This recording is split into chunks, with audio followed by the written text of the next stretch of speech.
Welcome to the Arts to Hearts podcast, a show where we take a peek into the hearts and lives of our favorite artists. From running a creative business and practice to mindset, we talk about everything that goes behind into making a life and a career that you adore as an artist. Think of this as your happy hour with your favorite artist in your studio. Hear them share the messy and the wonderful side of creating and living a creative, heartfelt life within and outside our studios. As you tune in, be ready to be inspired and encouraged. I'm your host, Charka Arora, an artist, designer, entrepreneur, and founder of Artist to Hearts project. Thank you so much for being here. Let's jump right in.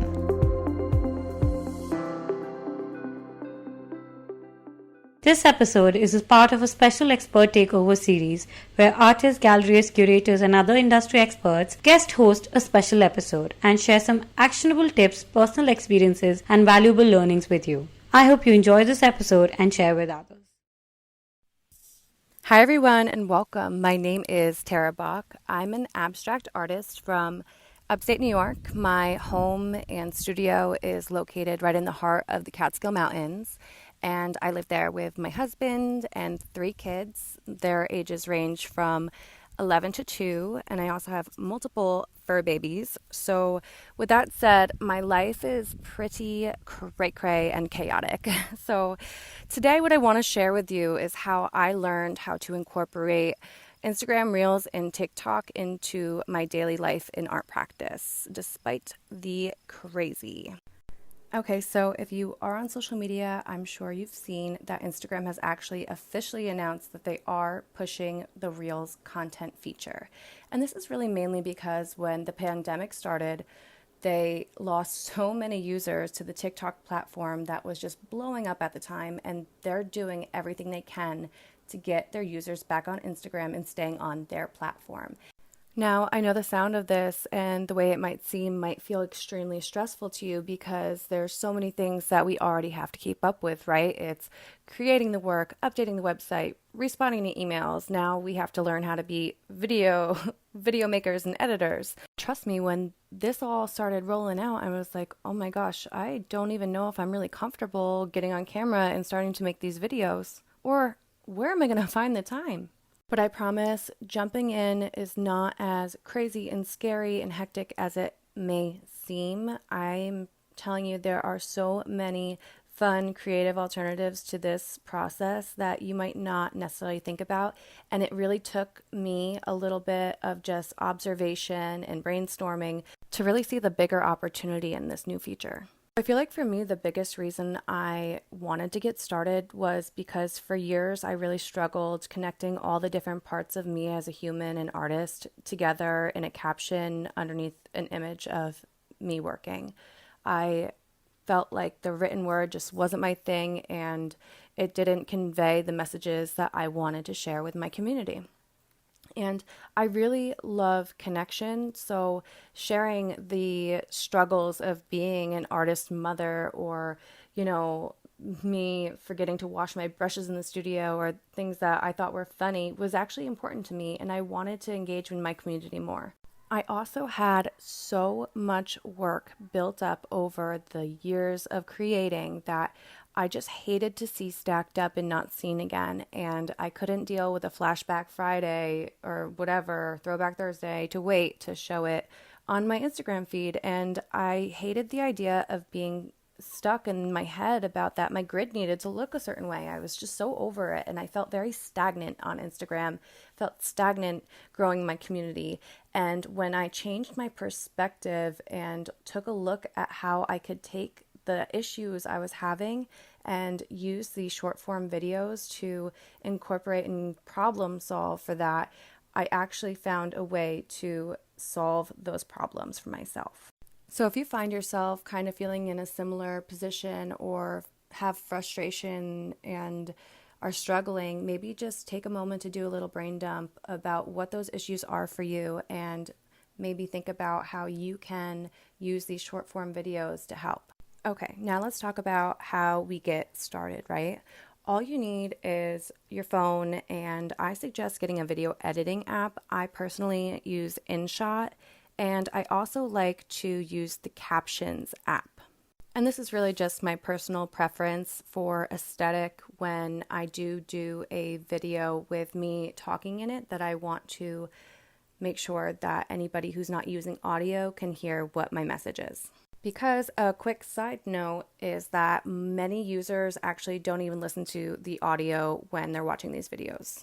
Now, there's so many different ways to go about creating content, and for me, I found the easiest way to start getting into it was just by, during my studio day, just taking really, really short clips. I'm talking like 1 to 3 second long little snips of my process, whether it's my paint going into the paint, my paintbrush going into my paint, or, putting a squirt of paint on my palette, just a few seconds in my studio, and then I would clip them together and add an audio. And this was a great way for me to just begin and get familiar with the editing apps and how to create the videos.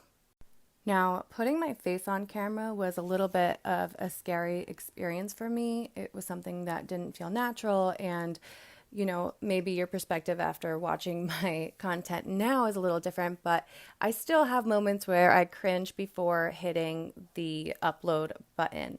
And the way I kind of eased myself into this was I started making content on TikTok first.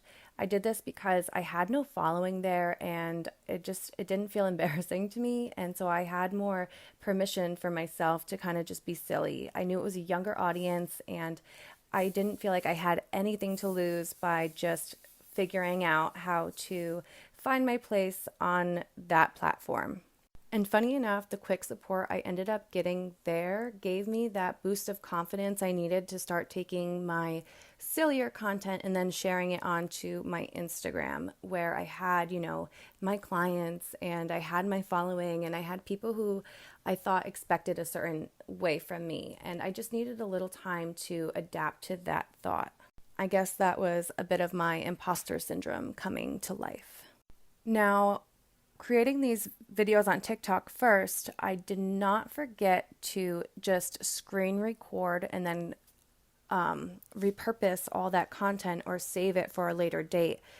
I am all about optimizing anything I do. I want to make sure that I'm getting the most out of my time and my energy. So I always make sure I save or draft all of my videos, and most of the time I'll even go through the whole process of downloading it to my phone, because often if for whatever reason your app gets deleted, your drafts disappear, and then all that work is gone. So please don't forget to save your content. Now, just to, reinforce what I mean by making the most of the content I make, I would make a TikTok, and because you can make it up to a minute long, I would do the whole thing, and I would screen record my phone. I have an iPhone, and then I would just trim my clip. This way I didn't have any of the TikTok logo throughout my video. And then I would either split it in two for my Instagram into 2 short 30-second reel videos. So then I got double the content there. You also can take the same video and upload it to Pinterest for their video content, or now YouTube came out with YouTube Shorts. So that's 4 different social media platforms that you can optimize all the content you make. All right, so I know earlier I mentioned that I'm a mother of 3, and it really was important for me to kind of simplify or streamline how I came up with my content, because first of all, usually it comes from when I'm just aimlessly scrolling on my phone, just looking around. And then originally I would just kind of save the video or save the audio on the platforms. And then I realized I would later on go back and look at them and have absolutely no idea why I had saved that audio or video. It made no sense to me. My idea or inspiration was gone. And so then I realized I needed to create a place to kind of hone in on these ideas. So I made a note section in my phone, and it's really detailed and kind of out of my character, but it's such a game changer. So in my phone, I have a Reels and TikTok place where I have content ideas and sounds.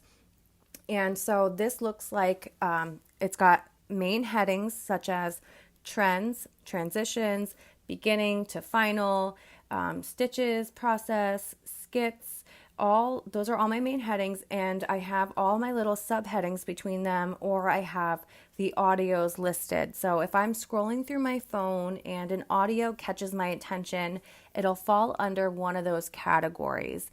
And then I will go through, I'll just note what the audio is, and then I'll drop down the video idea I originally have, and I sometimes note how long the video or audio is, because later when I come back, these little notes are super helpful. So then what I do, if I have a studio day that day, I kind of wake up and I overview the notes I have. And I look at what I am currently working on this studio and how I can fit those into my schedule or what I'm doing. And then I kind of go from there. And this is a really great way to not take from my studio days, but really kind of enhance or incorporate in with. Now, that's how I create my own original content.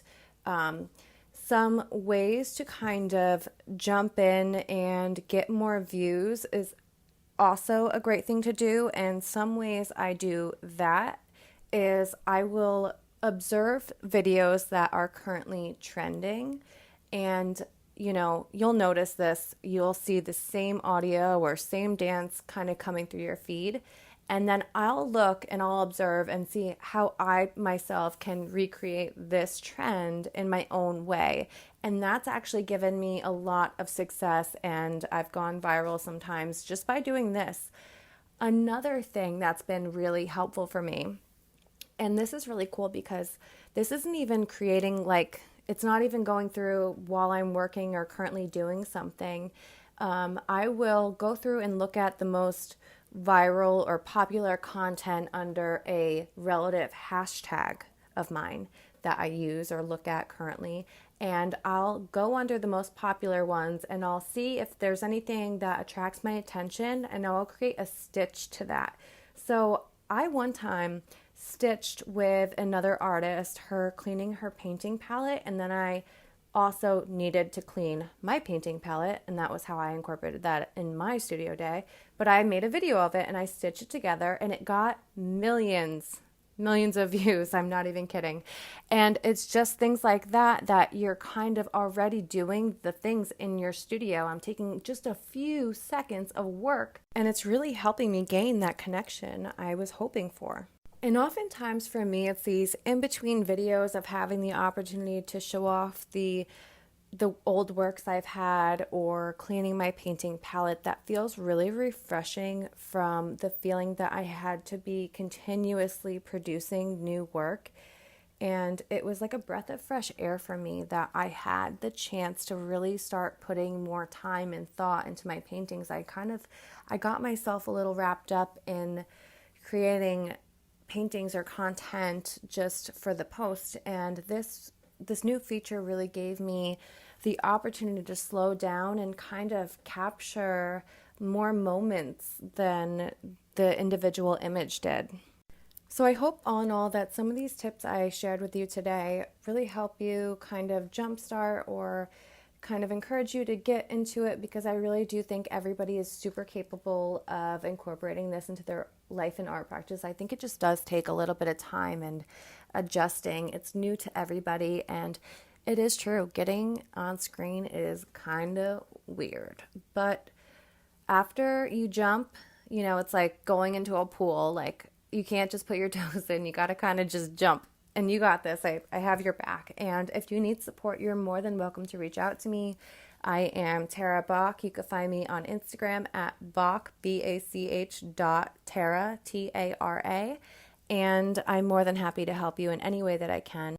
And I really want to give a huge thank you to Arts to Hearts podcast for having me today as their expert takeover. I am more than humbled and honored to be a part of your podcast, and what you do for this artist community is so beautiful and abundant, and I appreciate it so much.